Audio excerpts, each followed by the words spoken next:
everybody. Welcome to another episode of Lean in Olympia. My name is Meg Martin. I'm the Executive Director for Interfaith Works and one of your hosts of Lean in Olympia, our bi-weekly podcast and show that we have been going on now for quite a while. And we interview all kinds of amazing community members, leaders of organizations, government folks, nonprofit, all kinds of people about all the amazing things that are happening in our community when it comes to justice, faith, belief, humanity, and how all of those things intersect. So I'm super glad to be here with you all today. And I've got a very special guest who you might recognize as co-host of Lean in Olympia, Corey Passon. Hello.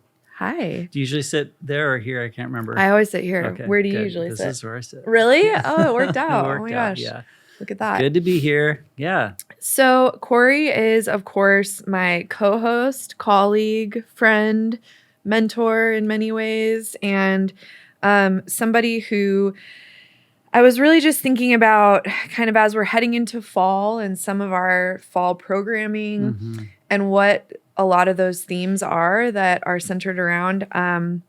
Also just thinking about kind of some of what we've been going through over the last few months in homeless services. And what really rose to the top was grief and loss. And so I started thinking about, grief and loss is something we talk a lot about in our organization. And I started thinking about what are all the ways, like, why do we do that? How do we do that? What are all of the expressions that we have of how we honor people's lives and how we honor tragedy in our community? So I invited Corey here today to talk with me about that. Yeah, it's good to be here, Meg. Thanks for the invite.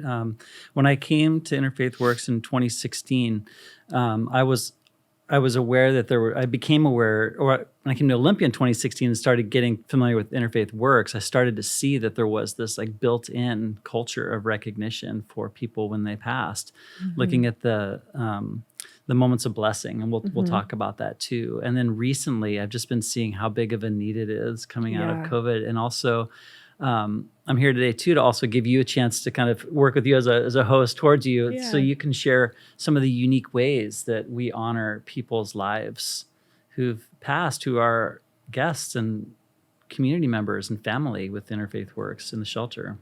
Yeah, I think that it's something that really sets us not necessarily like apart from other more traditional social services, but I think more than anything, it just has become this really important foundation for how we are able to continue in this work that is so often kind of like staring in the face of such tragedy in our communities and hardship.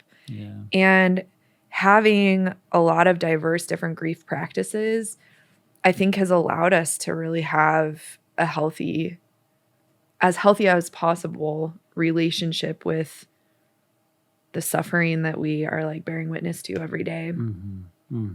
Yeah.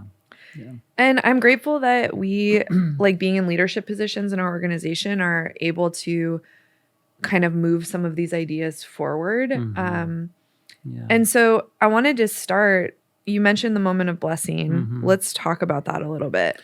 Yeah. Well, this is a long-standing ritual that was formed in Interfaith Works, and it was started by a person named Barbara Gibson, who was a poet, an author, an activist.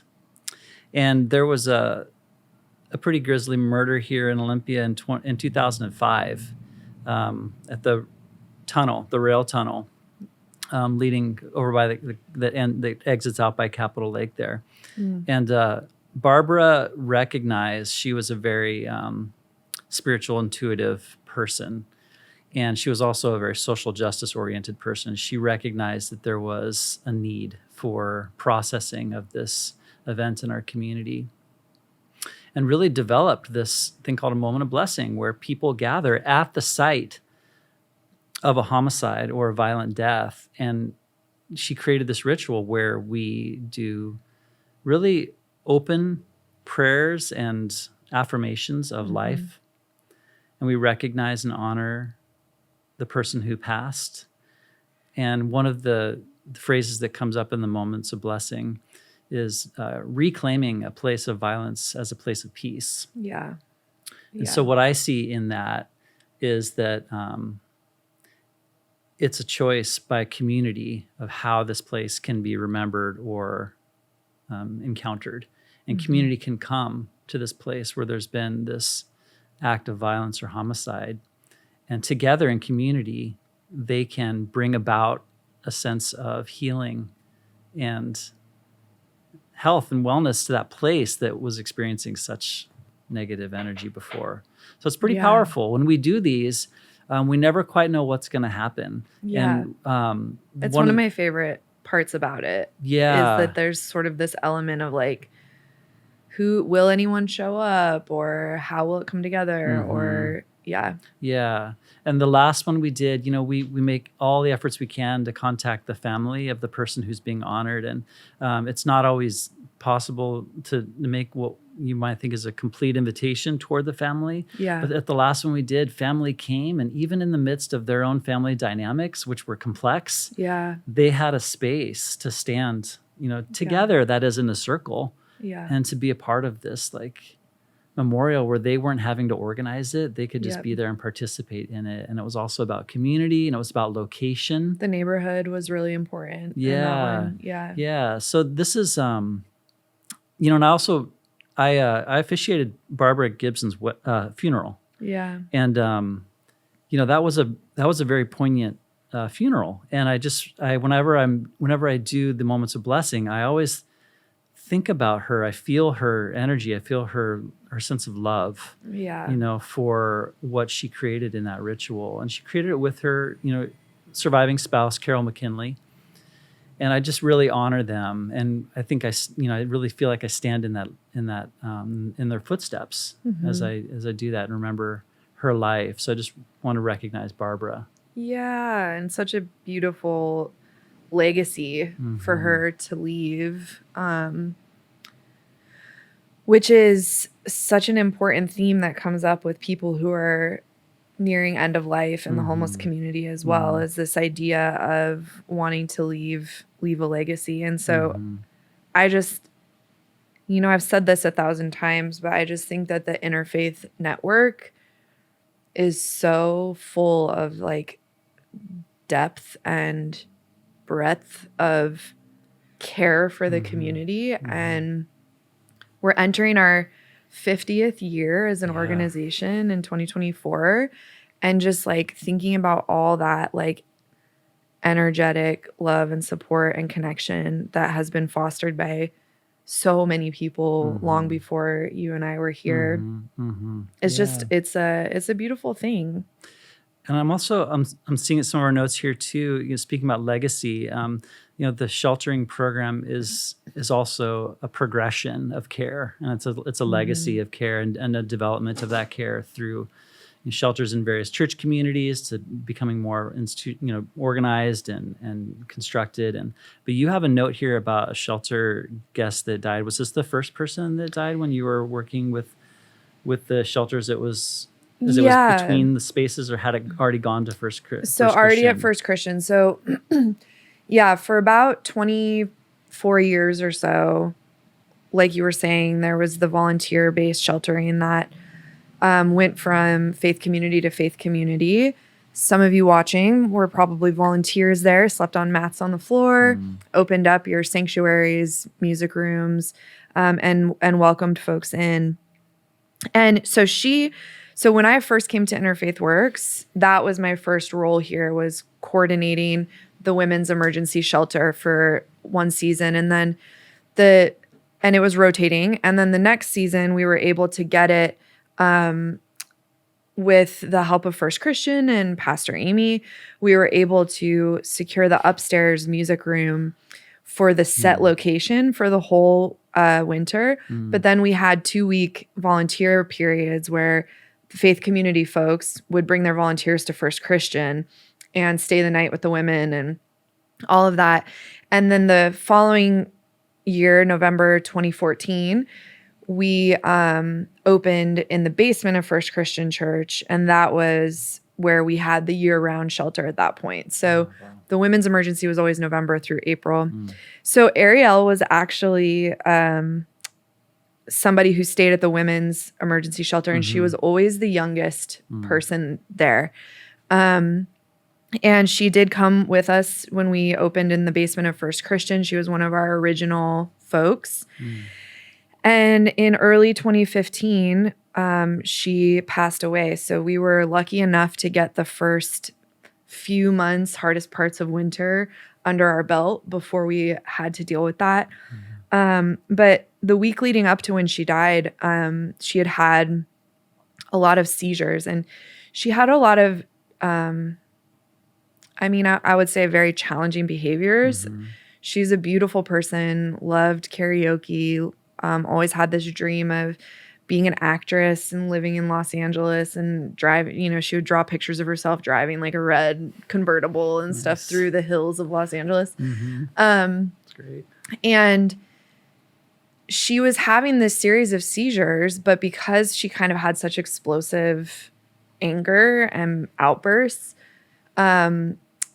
she was labeled as having pseudo seizures, which I came to learn was essentially when someone will get so distressed emotionally that they will go into a seizure-like state, but that it's not actually a seizure.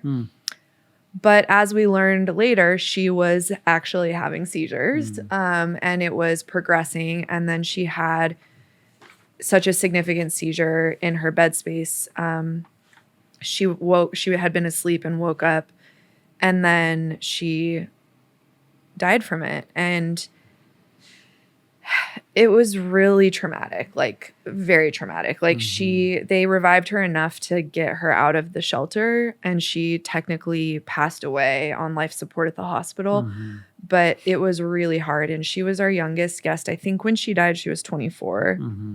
But that was when we were so new still at that point. And so then Ariel was gone, and there was this huge kind of gap in the fabric of the women's dorm, especially.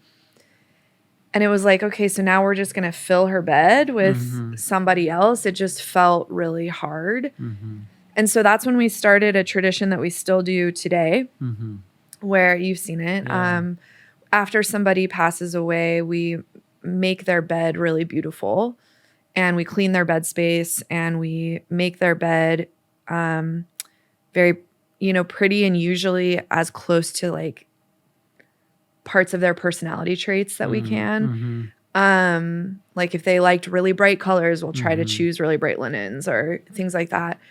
And then we make their bed into an altar, and then people can come visit and spend time in their bed space. Yeah. And we keep it like that for at least a week until we open the bed up to the next person. Yeah, it's such a special ritual, and it's so intentional of disrupting, just the flow of like occupancy. Yeah. Right. It slows down. And one of the things that we'll talk about later is some of the work that we're doing with staff at Interfaith Works. One of the people who's really influencing the care models that we're developing for staff is Joanna Macy. And she's a deep ecologist. So she processes this like sense of this overriding grief for a demise of our ecosphere, right? It's big. That's big. And we're all feeling that. But she really talks about how necessary it is to like enter into that grief and to feel it and to go toward it, to process it. And she also names how our culture doesn't really like encourage that, and we're even like raised in a culture of like, well, just deal with it and get on with it, Right. And then and the capitalist, like, whatever thing that you overlay over everything, it's just business as usual. Fill that bed, get the next person in there. But to slow down is such a beautiful, deeply healing act. Yeah. Yeah. Can I ask a question? When she passed and you all were processing it, you hadn't been through that before. as a team, right? Yeah. What were some of the emotions that you detected or heard from people as they were proximate to that? Well, there's always a lot of blame that is like interesting that a lot of it is turned inward. So people, both guests and staff especially, will feel like, I wish there was more that I could have done. I wish that, we should have advocated more with EMS when she was having seizures throughout the week. Or, a lot of times what'll happen too is that our folks who stay with us have experienced such horrific medical trauma and judgmental medical care, quote unquote, that they don't want to access care. And so a lot of times what we have seen over the years is that people will be refusing to go to the hospital when they really, really need to. And there's an element of that that's really beautiful. Like they want to be with us. They want to be at home. They want to be with their people. But there's a very traumatic element of that when you see somebody who needs to access medical care, who's refusing, and that balance of like, how do we allow people to have autonomy over their own bodies, over their own choices, while also protecting the hearts and minds of our staff and other guests that are there bearing witness to it. That's like a grief that's not even, grief is, I want to talk more about what grief is and isn't, but grief is also so subtle. And like what you're talking about is like having that pain of bearing witness, which can be a part of grief work, even while they're alive. It's not even about that they're passing. Totally. Yeah. And it's like, our orientation as trauma-informed providers and as people who, practice harm reduction, it's really important to give people the opportunity to choose for themselves. And we always say, even when they're making a choice that you would never in a million years make for them, a choice that you disagree with, a choice that is dangerous, a choice that is life-threatening. But it's like their choice to make that. And how do we try to help them make healthier choices and still honor them even when? And I think that that's like one thing to say out loud in a training. And it's another thing to experience it firsthand when someone literally makes choices that lead to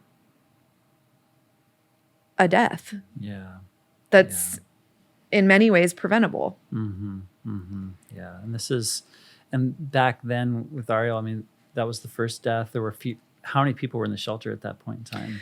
We had 30 beds at that point in time. Yeah. And I actually meant to, before this, look up, we have a running list of everyone who's passed away, but we're at like 36 at this point, people that have passed away, probably at least just of folks who have accessed our shelter alone. So that's not even people who have died on the street or in other programs. And that's since 2014, since Ariel. Wow. Yeah. And now with the services being expanded too, the proximity and the frequency of that is more. So like we're processing that too as an organization. You named something important that I want to segue into real quick. The persons who, of course, die outside of our care, who are experiencing homelessness, and we're coming into the season where we have this additional recognition that really accesses the wider community and the public beyond like homeless services and the community inside the shelter. And it's called the Day of Remembrance. It was formerly called All Souls Day, but we did some discernment as an organization and decided that we wanted to have a wider lens to welcome people into that space. And so we rebranded it as Day of Remembrance. It happens every year towards Halloween, All Saints, All Souls Day, which are kind of all connected culturally, spiritually. Dia de And los Muertos, yeah, Samhain, yeah, that yeah. sort of time. Yeah, we're entering into that season when humans Mhm. historically have started to do some inventory about mortality. And it's this coming October 29th at 2 p.m. at Mills and Mills Funeral Home. If you'd like to attend, it's open to the public. It's at 2 o'clock. It's a short, maybe 45-minute service where Interfaith Works does a memorial for people who have gone unclaimed at the coroner's office. We also hold space for people who've died by suicide in the past year, and we say their names. We light a candle for them, and we try as best we can to inventory the people who've died while experiencing homelessness in our region in the past year, and we name them as well. But one thing that Meg and I noticed when we were starting to put the content together about this is that some of the official ways that people designate people who have gone and claimed at the coroner's office, it's technically called persons who are indigent. And I don't think we don't use that term when we do the service. That's a term that means someone who's poor or needy, which when you say poor, you're assuming a capitalist framework. And, from a spiritual practitioner perspective, the word poor can mean really a lot of other things. It can mean maybe disconnected from one's own self, from one's a true sense of self-worth or meaning is a very readily made way to think about poor spiritually. And the persons we honor, I never assume that of them. Yeah. That's for them to determine. That's their path. We're there just to honor their lives, and not only does it bring meaning to their lives when we do that, but it brings meaning to the lives of people who are surviving them and asking, how are we in community with those people as they passed? Yeah. So it's a very special service. And I just want to recognize how we uphold their honor, and we don't use that term on purpose. Yeah. I want to say two things about that. One, also, I'm thinking like when you're saying that poor has many meanings, and then I was like thinking about how rich also can as well, and that we are so many of those people that are on that list every year, some of them might not have the money to be able to, or the family ties to be able to have their remains claimed in a way that they would have wanted.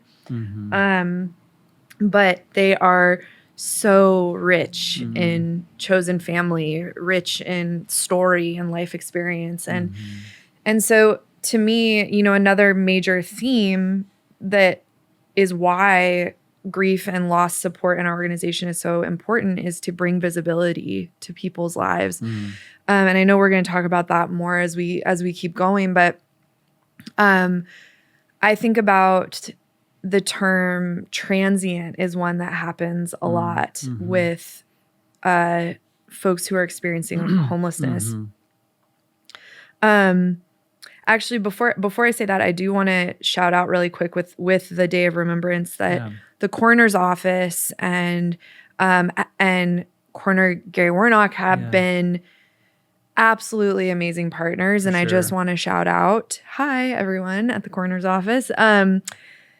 They are just so, I mean, I've at this point dozens of times met the coroner at different places all around town where people have passed away, and been with the coroner as they're caring for people's bodies after they've died and taking them out of our spaces. And they are like just so gentle and respectful and understanding about, I mean, they're just so good at their jobs. And I really, really, and it was the coroner that reached out to Interfaith Works to start the Day of Remembrance because he was so moved by the fact that so many people's lives were going without recognition, without a memorial. And so That's wonderful. Just want to say that. Yeah. Every encounter I have with their office, I'm inspired by their sensitivity and their willingness. Yeah. Yeah. But about transient, another story I wanted to tell was that we had, I'll try not to be too long-winded with it, but we had a shelter guest and named Brady, and he was sort of a man of mystery. We didn't really know much about his background. He wouldn't really share a lot. One day I showed up to the shelter at First Christian and there was a kayak in the bike rack. Mm-hmm. And I was like, oh my God, what is, as if we're not dealing with enough. Why is there a kayak in the bike rack? And I went in, you know, like hair on fire. I'm like, whose kayak is in the bike rack? This is crazy, you know? And then Brady was like, I'd like to talk to you about that. And so we sat down, we had a very serious meeting. Brady said, my kayak, I take it to the Sound every day. It's like a huge part of my spirituality. It's a huge part of my mental health routine. And I also do get around places in town on my kayak, and it's my transportation. And I believe that I should be able to keep my kayak in the bike rack. And I was like, you know what? Can't argue with it. So he had hauled it all the way from Big Five Sports on the west side on the bus. And so unfortunately, there was a body that had been found in the Inbud Inlet. And I think, I'm forgetting now, but I think it was 2017 maybe. And it was Brady. And he always wore this Carhartt jumpsuit, this really heavy kind of Carhartt jumpsuit. And he'd wear his backpack when he was kayaking. And so he ended up, I don't know what happened, but he ended up drowning. And the newspaper had said, even after his body had been identified, there was an article that said that a transient had been found. And still to this day, people are referred to as transients who are found in our community if they're presumed to be homeless. So it's very similar with the indigent word. Yeah. So we hosted Brady's memorial at Bud Inlet near the spot where he had been found. And then we had this beautiful memorial. Everybody shared stories. And then we were gathering flowers to go out into kayaks into Bud Inlet and put flowers in the water for Brady.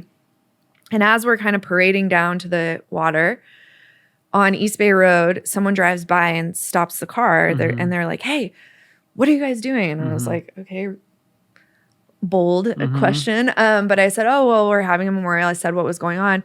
But I didn't even say whose name it was. And then she said, is his name Brady? And I said, yes. And she said, my husband was his teacher at Olympia High School. Oh, yeah. And it was like, oh my gosh. Yeah. Brady went to Olympia High, you know? And like the day that his memorial is happening, his high school teacher, like how Olympia, small town kind of moment is that? Yeah.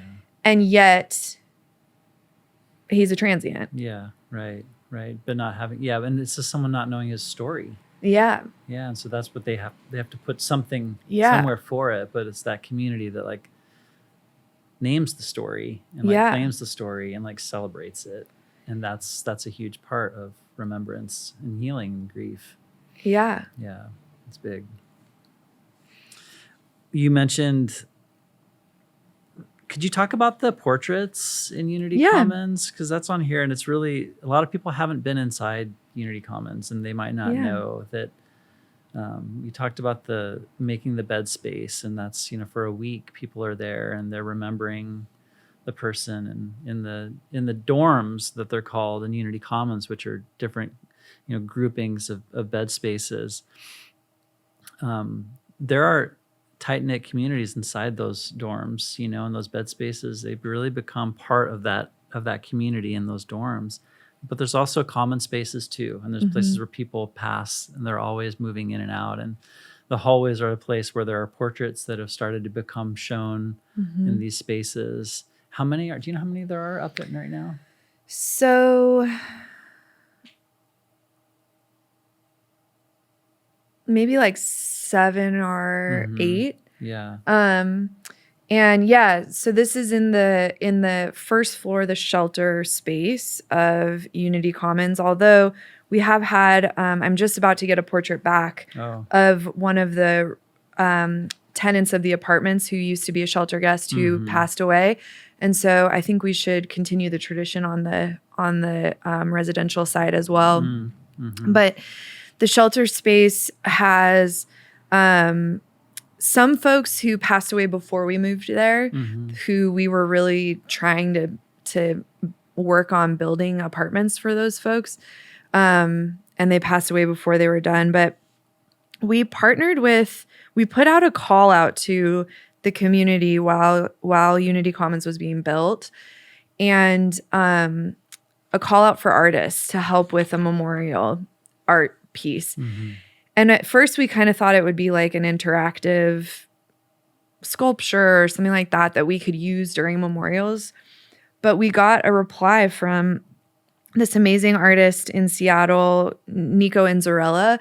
And he was like, I do paintings of people based on photographs that have been taken.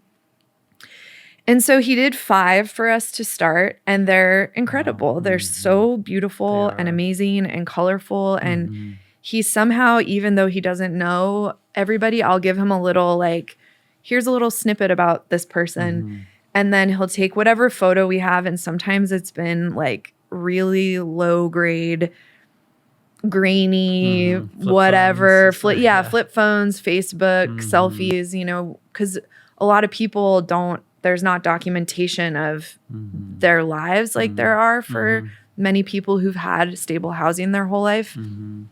And so, we just keep doing it. And he keeps doing them for us. And I'm so grateful for that. And I'm about to pick up Rodney and Jay this week, actually. And then we have Jody that I'm going to try to see if he can do. And now it's become part of the, like the beds as altars, it's become part of the fabric and tradition. And so after Jay died, there was a couple of guests that were going through pictures that they had of her to pick together which one they wanted for the portrait. And they say, we think that she should be next to Charisse because her and Charisse were best friends. And when Charisse died, Jay helped me pick, the picture that she wanted to have of her best friend when she died. And it's just so amazing. Yeah. It's so cool. It's so cool. They're beautiful, and they're large format too. They're this big. So these are not small. These are really, and you walk by them and you're very much you come into this space with them. It's beautiful. Yeah. It's beautiful. And the thing is though, is that recently, there have been a lot of deaths recently, and we're talking about grief today because death is in a continuum with the sense of loss and things that trigger grief. And we're also coming out of a pandemic, and there's no way to quantify how, as a society, we have processed the pandemic. You just can't put data toward that, but you can point towards a sense of disconnect that has happened through the pandemic, a sense of isolation that people are trying to recover from. And all of that can make the work of processing grief difficult. It can even make the work of identifying what might be grief difficult. Yeah.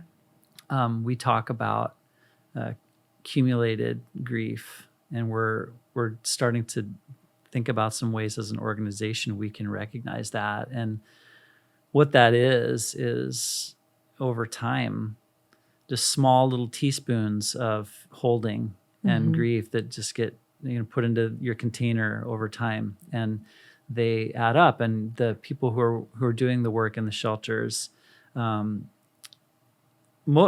of us at Interfaith Works are trudging in a way and working in this environment, but especially the folks who are working on frontline staff at the shelters. I mean, there are just daily instances of having that little teaspoon put in of the grief, of seeing someone struggling medically, seeing someone disconnected socially, seeing someone pass, reversing an overdose in the shelter. All of these things are are daily occurrences the frontline staff are holding and managing.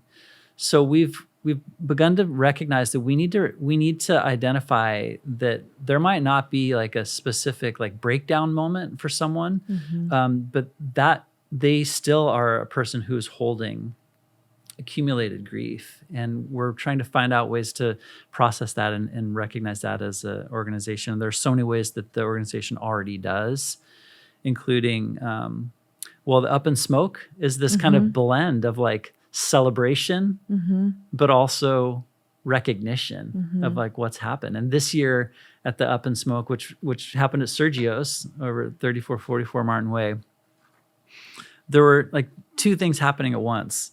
There was this epic like community expression happening with this like amazing band and just like wooting and hooting and food and grilling going on. And then we also had an altar set up that we had set up a week before, kind of a little bit concurrent with Overdose Awareness Day. Yeah. And because there'd been a couple of deaths, the folks over in Interfaith Relations started talking with some of the homeless services managers, and this concept of an altar came up. And so we mobilized to put some altars in Unity Commons and over at Sergio's. And so there's the altar, this place where like literally you're remembering someone who's died.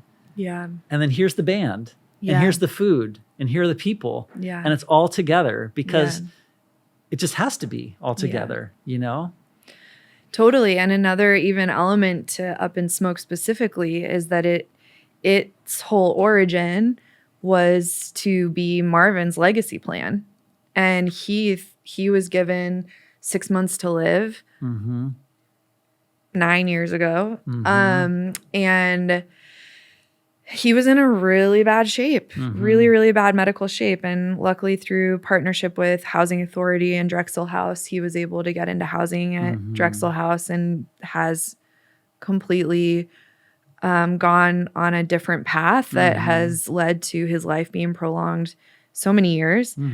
So it was always like, from the very beginning, he's like, we have to have a memorial for our friends that have died, and we have to, and then we party, and that was the deal.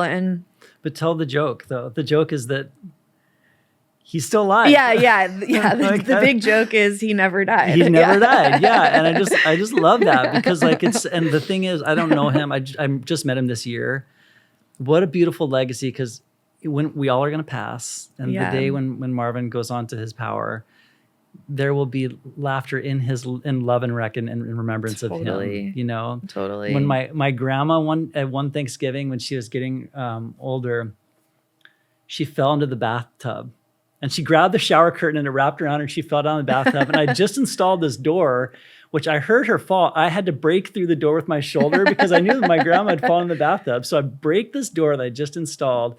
We get her out, and she's laughing. We're like, Grandma, we call her Mimi, actually. Like, Mimi, are you okay? And she's like, well, this will be the Thanksgiving where they remember that Grandma fell in the bathtub. I was like, and it was. At her, and like, it totally was. When we remembered her, we were mourning her, and I still miss her, but I'm smiling and laughing and thinking about her now. And it's just like, that humor and that laughter is just like the instinct that we have to process it. Totally. We need to move into it, and we need to move through it. And those people are like blessing us from beyond with these stories and like these instances of their life, Yeah, totally. And I'm like picturing Mimi in the bathtub right now. That's so funny. But laughing as she's in the bathtub with the cat litter that she like disrupted. Wrapped in a shower curtain that ripped down and softened her fall. Anyway, okay, it was an amazing moment. Yeah. Yeah. I mean, I think about too, like all these things, the moments of blessing, the day of remembrance, the 1 year of the COVID event, that was a grief event that you hosted and facilitated on the Percival Landing. We did a grief ritual there. Overdose Awareness Day, Up in Smoke. We're about to have, because frankly, we've had so many people pass away in the last 5 or 6 months that we haven't been able to keep up with doing individualized memorials for every person. And so on the 31st of October, right after the Day of Remembrance, we're going to be having a community memorial at Sergio's, the Day Center, and named after Sergio, who passed away. And do kind of some individualized altars for all the people that have passed that we haven't been able to do a individual memorial for, and then take some time there. And it's like all of these things are to bring are for us, for our own heart, for our own healing, for facing the grief that you're talking about, for moving through it. It's for our guests and participants and residents who are looking to see how they're going to be treated when they're gone. You know, there's always an audience for everything that we do, and there's an audience of people who are left behind. And if they see that the person next to them's bed space is just turned over right away and no recognition, they're going to say that's going to be what they do for me, you know? And it's to bring visibility to what otherwise might be invisible deaths in our community. And to say, like, for every single one of these people that have passed away, there's a kayak in the bike rack story. There's a, you know, Mimi in the bathtub story. It's like for every single person. And I think particularly when we're talking about homelessness or violent deaths that occur, it gets, you know, in the way that we talk about it broadly as a society, it gets whittled down to this like really singular vision of like, well, that person was murdered, or that person killed themselves, or that person overdosed, or that. And it's just like this really myopic end to this like absolute wealth of a life, you know? And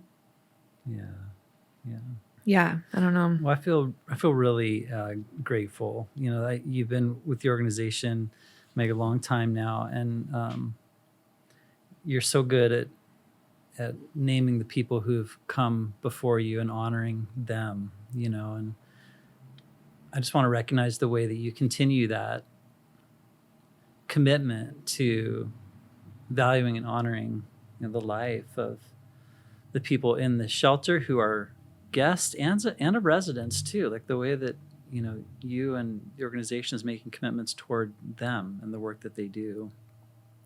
And I've been with Interfaith Works now a few years, like 3.5 years or so, and I'm just really I'm inspired by this commitment to just remember and bring meaning and awareness to those lives of people who pass, because they all are sacred, beautiful humans who have such diverse, amazing lives to share and tell.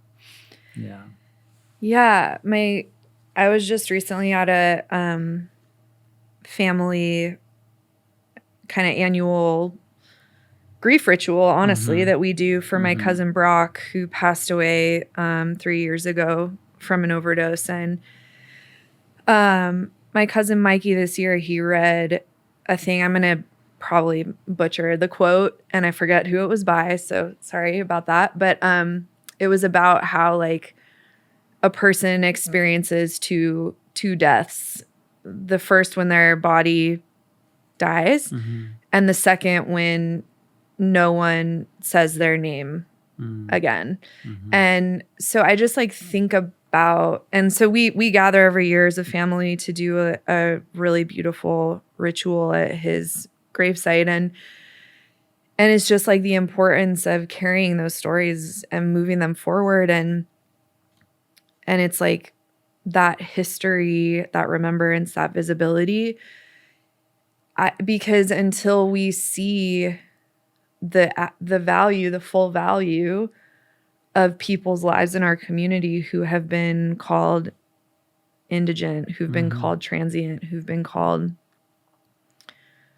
homeless, addict, you know, crazy, like whatever, until we can see the full breadth and depth of that person's life and like truly understand it and feel moved by it, the motivation to change anything for the better is like not there, because they're expendable lives. They're disposable lives. They're blight on society. They're, and it's just like, that's why the humor and the art and the music and the like beauty, like pulling the beauty forward of what our people have meant to us and taught us. And like, they're our elders, like, and it's just like, so I see it as trying to sow these seeds of change, of social justice, of change, of mental transformation that our society is going to have to go through if we're ever going to actually address the housing crisis, mental health care for people, substance use treatment that actually works for people. But as long as those lives are disposable, we keep on going, And so, yeah. I just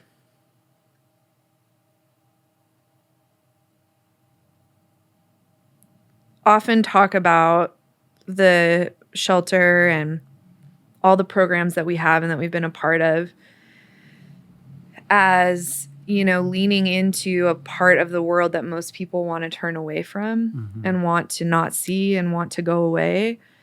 And as hard as it is to look at that suffering, we also get an insight into this incredible beauty and like magic that everybody's missing out on, and I feel bad for them because it's truly a hilarious and beautiful place wherever Interfaith Works is. Yeah. Yeah. I want to say too,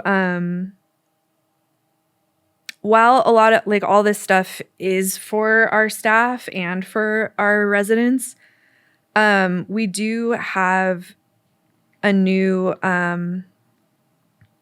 initiative, and you had mentioned Joanna Macy earlier. So as we're trying to figure out what more can we do for our staff to help support them, we do provide contracted therapy for free of charge for our staff who want to access that, which grief support, even in the short term for folks, can be really useful. And then we do provide now healthcare benefits to anyone in our organization that works over 25 hours a week on average. And those are through Kaiser, and mental health support is part of that. And then I'm hoping that you'll talk a little bit about the community care series, which is a newer effort. Yeah, we're developing it, and we're going to be working with staff to see how it fits and feels, as we move through it. But it's essentially structuring a space that's a circle where we use some basic elements like a rock, a stick, dry leaves, and an empty bowl, just as ways to help us find a place for the words or even just the presence to stand there and hold the stick, which represents anger. And it's not for use as an implement. It's just for the stability and the feeling of holding something tightly, which is kind of what anger is like. So this is a little mini example of the opportunity to use these elements and to be in a space where we're together, community. The community's been like a thread through this whole conversation. Nothing we've talked about today really happens or is meaningful without the sense of community. So we're just going to begin to provide some spaces where staff can gather in a space that's intentional, and we'll have some of these basic elements there that can be used for props. And it's not about necessarily even speaking in the circle. It's about being intentional of just bearing witness. One person at a time will speak, but the whole community that's there will bear witness. And the space is set up to where when a person sits back down after they're sharing, the people who are there will just say, "We hear you." And it's just a way to name that, like, that's something we're offering Yeah. And it's as important as the person who is up there using the words to share. Yeah. So we'll go through this and see how it goes, but it just represents an intention to make Mhm. space and to make containers that are, safe for people, that are, not based in any qualifying, religious background. They're just really elemental human spaces is what we're Yeah. trying to create and to see how that can work, because it's born out of just really a necessity, Meg. I mean, we there's so much, Yeah. that we're holding, that it's we just need each other Yeah. to do this work, Yeah. of processing it. So we'll see how it goes. But I think thanks for bringing it up, because it does represent a commitment on the part of the organization to recognize the complexity and the difficulty of the work that people are doing, and to honor that, and to have some spaces that can really try to be nurturing for people as they continue that hard work. Yeah. Mm-hmm. Yeah. And I'm also thinking about just like the role of partnerships in all of this. And Interfaith Works has always been about coalition building, partnerships. But, you know, correct me if I'm wrong, but Mm-hmm. the person who's been helping you bring this forward is part of the chaplain care team at Providence. Yeah. Mm-hmm. Well, they're now working for a hospice company. Right. Which Yes. is, hospice is increasingly becoming privatized. This is a part of our healthcare system, but they are a trained chaplain. Yeah. And they have a deep background of interspiritual training. Yeah. So we can, and they're a friend in person who I'm in community with, and we did some consulting with them just to make sure we can take efforts to be really intentional, to have spaces where people don't feel programmed, but they feel invited to be natural and to be themselves. And so we're excited to have people like that to partner with, to be in community with, to learn from. Totally. Yeah. Other partners that come to mind over the years too is the Amahoro House, and they were a volunteer-based organization that were trying to provide hospice beds for folks who live outside that couldn't access traditional or privatized hospice services. And so they have supported many of our folks through hospice support, where once they reached a certain point in their process, they could go to the Amahoro House and be surrounded by volunteers there. And we also have worked, and then they sort of transitioned into Hospice Without Borders, and we have continued to stay in touch with them and work with them whenever we can. But they were really crucial, especially at the beginning, like with Ariel and Brady and some of those earlier folks who passed away. They were so crucial in helping us resource-wise for our memorials and just how to really honor lives. And I feel like I learned a lot from them, and just about end-of-life care in general. And then also the palliative care team at Providence St. Pete's, I want to really shout out. I first was involved with them because one of our residents, we allow couples to stay together at the shelter. So him and his wife had been long-term shelter guests, and she was passing away, and he didn't really have a lot of plans in place, and it was too overwhelming to think about. And a lot of the questionnaires and things that the palliative care team had in place were really, were a lot of paperwork, a lot of assumptions built in to that paperwork about, physical assets and housing stability and things like that. And so it was really not culturally relevant to him and his life. And that was before COVID, but they still were only letting like family members visit. And so then I had to explain to them like why there would be like upwards of 35 family members that were going to be coming through to visit her, because staff and guests. Shelter staff and guests. And that just, I think, was a really eye-opening experience for both of us. And then we have since continued to form a partnership that is now led to when there's unidentified people in the hospital, the palliative care team will reach out to me and to Interfaith Works to be able to go help them identify folks or connect people with family. Or we also did an advanced directives workshop with the residents in the apartments at Unity Commons with Ivy Ayers, our business and admin person, Ivy, who's also a notary, which is very handy in this case. And so we were able to help talk with people about what, like actually start to make plans with people about end of life care, which we've never been able to really do before. Yeah, that's amazing. And so, yeah, I just think that there's so many ways that people need support in this. And I'm so glad that we do it. Yeah. Yeah. Well, Corey, thank you. Thank you, Meg. Is for there this anything conversation left today. unsaid that we want to say? Probably, but we've covered a lot. No, there's so much. I mean, it's. I'll just end with gratitude for this ongoing recognition that grief is real. Yeah. That we need to move to it and through it. Yeah. For the healing, and just that recognition, that honesty in Interfaith Works, and that life affirming commitment to moving to it and through it. I'm there for that, and I'm inspired by it and want to be a part of that. So thank you for continuing to do that good work, Meg. Same to you. I feel like we've got an amazing team. We have a good team. Yeah. Yeah. And this is the first Lean In dual host episode, I think, since the first one. Yeah. Which was like